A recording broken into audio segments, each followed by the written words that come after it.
Welcome back in. Clay Travis, Buck Sexton Show. Appreciate all of you hanging out with us. Friday, we all saw President Trump speak yesterday, but a big part of this entire week has been honoring the service of so many people who gave the ultimate sacrifice. And they've had Gold Star parents, families speaking all week long. We are joined now by Darin Hoover. Your son, Taylor Hoover, served this country. Tell us about your son. I'd love to.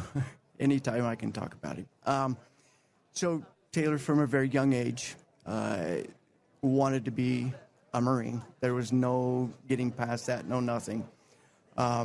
So he played football from the age of 8 until a senior in high school. What position did he play? Left guard and defensive end. How much fun did you have watching him play? Oh, my gosh.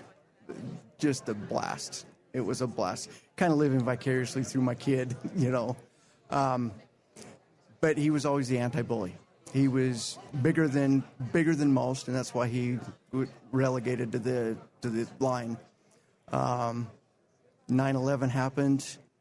He was 11 years old, and he came to his mother and I. We kept him home from school that day, and he came to us and said, "I'm going to join the Marine Corps." We're like, "Well, okay, you're 11 years old. We got a little bit of time, you know, thinking things might change." But his junior, senior year, possibly even sophomore, the Marines came to his high school. And of course, they're dressed to the nines. You know how it is. And they get in there, and he makes the very big decision that that's exactly what he's going to do. So when he got out, or when he graduated, he still wanted to go in.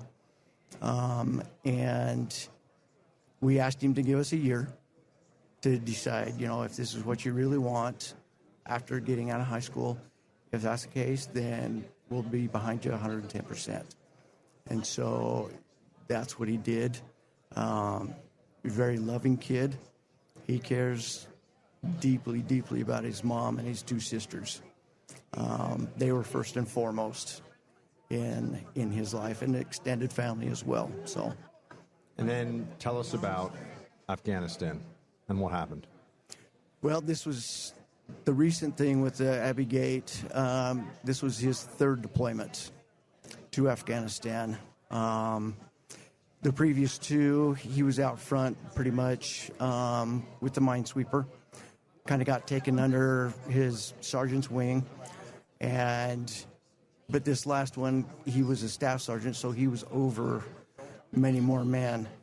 And he was responsible for them. When he first, they were out in the Gulf of, I can't remember which Gulf they were in, but they were on a ship going back and forth. Hormuz, there you go, straight to Hormuz.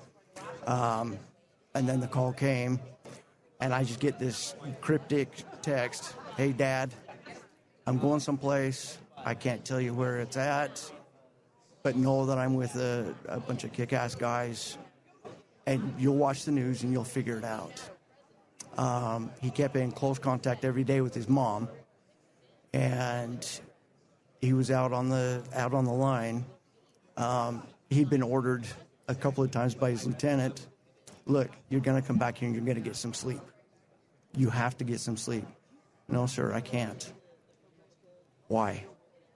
"Because these ladies and these children out here remind me of my mom and my sisters. I can't sleep."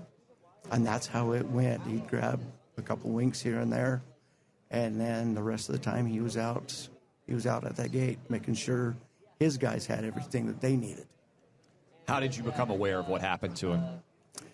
So his mom and I had been talking back and forth on the phone. She knew. She just felt that mother's intuition, and I'm trying to deny it. And I think we got the knock at our separate doors states away at about the same time. Luckily, I was not home. I had been driving to my job. But my dad, being the man that he is, never cries. But he gets me on the phone, and he's crying and said, "There's 2 Marines standing at our door." At that point, I lost it. I knew exactly what it was as soon as he said it.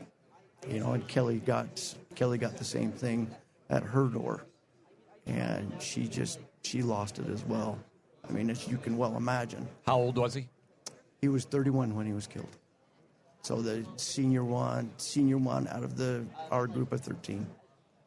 We know that your son, Staff Sergeant Taylor Hoover, made the ultimate sacrifice for his country, and there's nothing that can ever be done to fully express the gratitude that the country has to you, to your family, and to Taylor for what he did that day.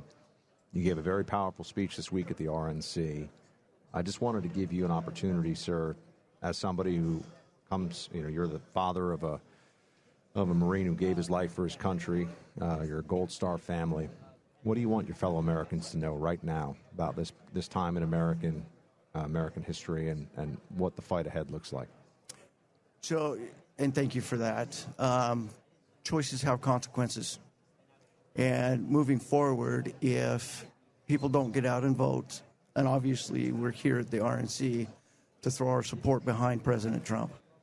The military has been demolished. It is getting worse and worse.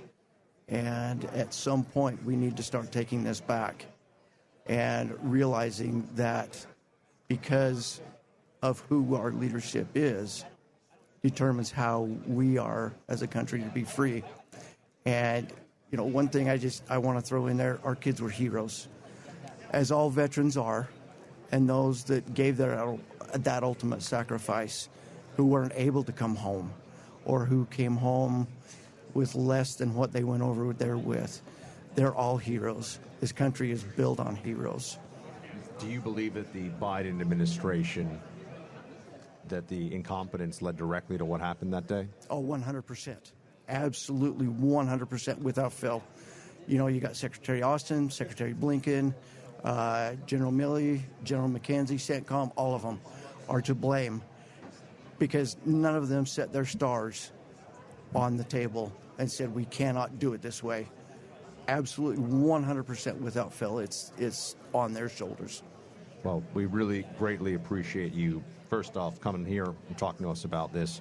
But most importantly, we really appreciate what your son and your family did for this country and you sharing the truth with all of us about how you see what's going on and what the fight ahead looks like. So thank you very much, sir.